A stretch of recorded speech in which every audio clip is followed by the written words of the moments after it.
A ride and energy return score that is amazing. However, critical point.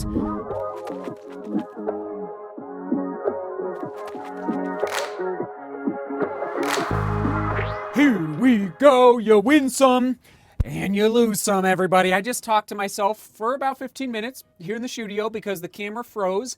So I've got to re-record, and I didn't realize it. So anyway, we're doing it again, which means I get a second round of chocolate. That's right, dark chocolate right there. A little post-run treat. There you go. Don't mind if I do. Okay, New Balance Rebel V2 in for testing. And I got to say, thank you for your patience. But at the end of the day, this YouTube channel, not about running shoe reviews. There are plenty of running YouTube channels. All they do is talk about running shoes. That's not us. That's not DGR. DGR is turning the doorknob. Motivation, hopefully, right? Hopefully I'm giving a little bit back to all of you through this channel. And it's a two-way street. You guys motivate me and you inspire me to keep working hard, to keep chasing down dreams.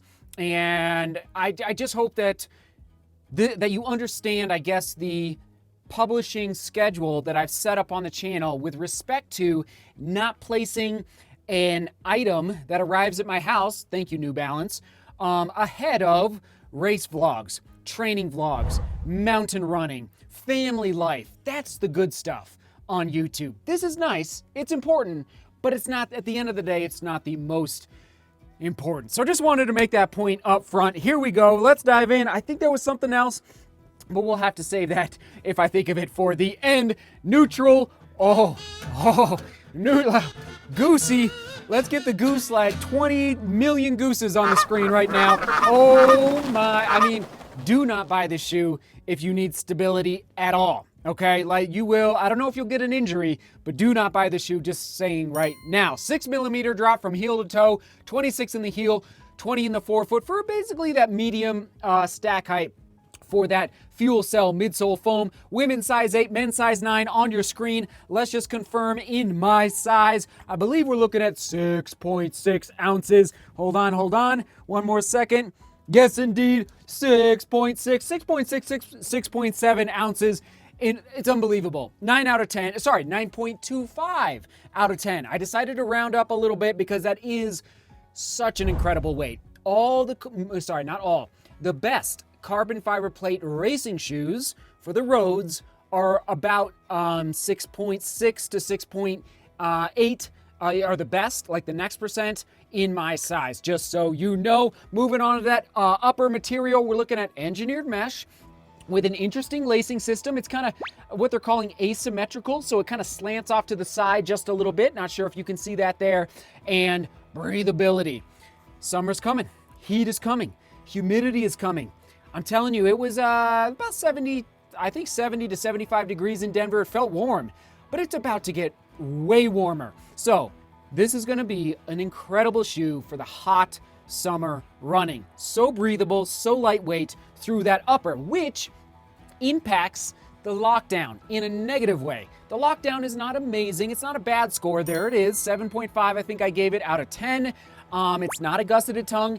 It's a very thin tongue, which does impact the lockdown just a little bit. And there was also a little bit of scrunching happening at the bottom of the eyelet chain, which I don't love. All right, so keep that in mind. Collar of the shoe, amazing. Heel tab, amazing. So comfortable. But overall score for the upper is not a little bit higher, mostly because of the lockdown. All right, there you go. Okay, moving on to that FUELCELL midsole. I mean, it's butter soft, like butter that is sitting out on your counter for 2 hours, like really soft, everybody.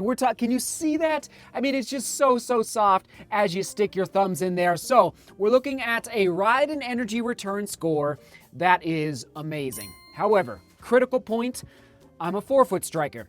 I'm not a heel striker, especially when I'm fresh and I'm not overtired. Today I felt great. Oh, I forgot to mention today's run. That's what I was going to say at the beginning. Here it is on your screen.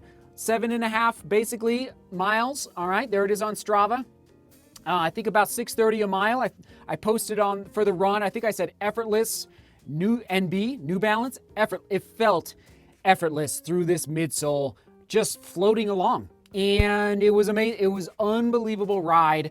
But if you are a heel striker, this potentially could be too soft through the heel. So take note of that. Make sure that you have a good return policy if you do pick this shoe up. It might be too soft, which is why the midsole score overall is not a little bit higher. I love it for the forefoot because it's like there's not as much compression happening through my foot strike and my personal gait cycle, but I could foresee for a heel striker, who knows? But if you love a soft landing, like you love comfort, there you go. This is it. This is actually on the live stream today, we gave away 2 pairs of Alpha Flies. Did you win the Alpha Flies? Upper right-hand corner, go check it out, the live stream from about 2 hours ago. I gave away 2 pairs of Alpha Flies, and this one of them is a signed pair.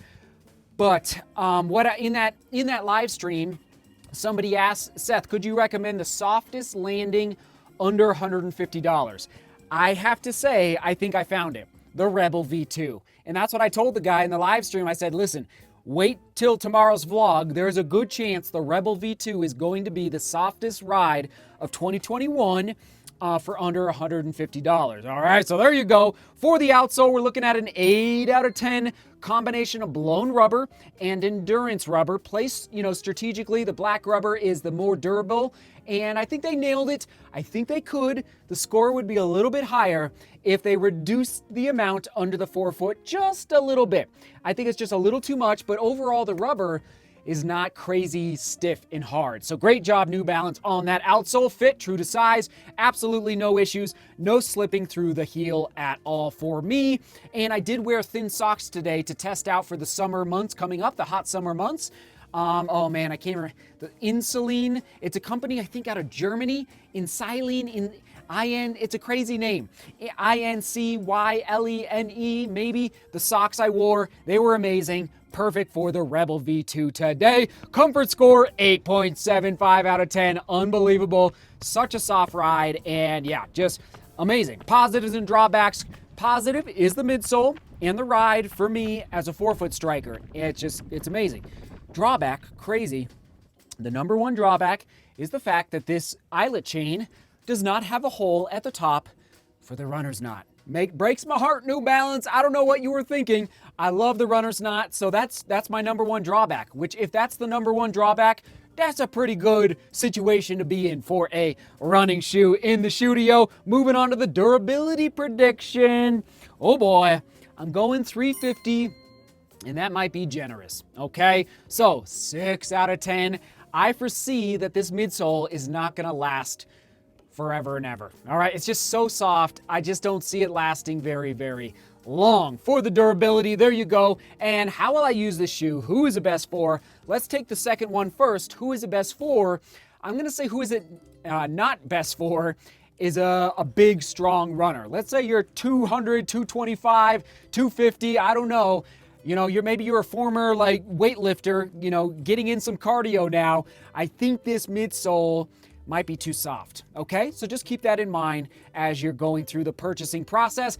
How will I use this shoe? Tweener alert in the studio. Here we go. Tempo first. All right, that's number one. Daily, easy, middle and long, threshold. All right, one more time. Tempo day, daily trainer. Did I say easy, middle and long runs, threshold? And why easy? Because it's so soft. Now be careful, it's so lightweight, it might feel too fast. You don't want to run too fast on easy days, so keep that in mind. Again, but it's so soft, I would absolutely use this for an easy day shoe, and I'm tempted to take it out for a threshold run, kind of like the ASICS Nova Blast 2. There you go, price point, stop it, $130, unbelievable. You're looking at an 8.5 out of 10 for that price, just an unbelievable price point, okay? I think they could bump that up actually quite a bit. Other shoes to buy on your screen. Of course, I gotta put in the Endorphin Speed, Brooks Hyperion Tempo, okay? Can't forget about that shoe. And the Rincon 2, actually. The Rincon 2. And here, make sure you check out the weights, the different weights compared to the Rebel V2. And I'm not gonna put a fourth shoe up like I usually do. For example, I wanted to put the Nova Blast 2 up, which I'm testing right now, getting to 50 miles. Did I mention, this is not my full review, this is just my first impression, first run in it, is that, I'll get it after 50, is that the Nova Blast 2 is, I think it's close, not quite, but like an ounce and a half heavier compared to the Rebel V2, so it's just not quite the right weight class for a daily trainer to put it in other shoes to buy. That's the only reason the Nova Blast 2. As far as the ride and feel of the shoe and bounce, the Nova Blast 2 is, kind of in that same category as this guy after the first run. Oh, shoe quick specs on your screen. Soak it in one more time. There you go. Okay, one more time now. Here's the crazy thing. My scoring system is getting better. I'm dialing it in. It's getting more precise and concise and accurate, and I'm really feeling the mojo here in the studio for the scoring system we have created. And I gotta say, on the website, DeMoorGlobalRunning.com, we're gonna create a page soon, I don't know when, but soon, that spells out exactly, for those that are interested, how I score running shoes, like to a T. Why does a shoe get a 6.5 and not an 8.5, or a 5.5 and not a 9 point, So I just want to be very clear with all of you as I'm giving scores out. So it's coming on DeMoorGlobalRunning.com, and basically a scoring system that you can actually go and read and dive deeper into. There you go, everyone. So my early first impression score, crazy, 8.0 out of 10. I promise I did not go back and change any scores after I gave the scoring in my house. I took out the calculator, added it all up, divided by 10, and boom, 8.0 out of 10. And yes, pulling the shoe out of the box, I said to myself, this shoe absolutely is going to break into the 8s. But it was close. 8.0 out of 10 for the first impression. And 100% we will be taking this to 50 miles. Comment of the day, question of the day. Shout out to the moms and dads out there. Yesterday's question of the day, it was emotional. Like, the comments were amazing. There were so many great comments. I asked, what is the greatest lesson you have learned from your mom or your dad? Unbelievable answers. I wish I could read for an hour in here. Like, if you want to, go be inspired, upper right-hand corner for yesterday's vlog. But here's the deal. CK Mitchie, I believe you must be in the UK because you say mum at the end of your comment of the day. Thanks for being here, CK. He said, mum always used to say, in quotes, don't think to yourself that you're better than any other person. End quote. Wise woman, I say, learned a lot through my mum. CK, you get the comment of the day.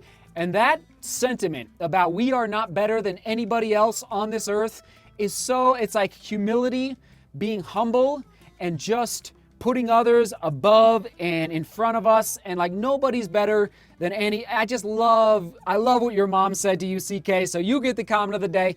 And like I said, I could have read 50 comments, so again, upper right-hand corner for that vlog. Question of the day. Here, this is good. This is good. Remember, yesterday, I gave a shout out to the new gear page on DeMoor Global Running. So, question of the day, what is your favorite season to run in? Spring, summer, fall, winter.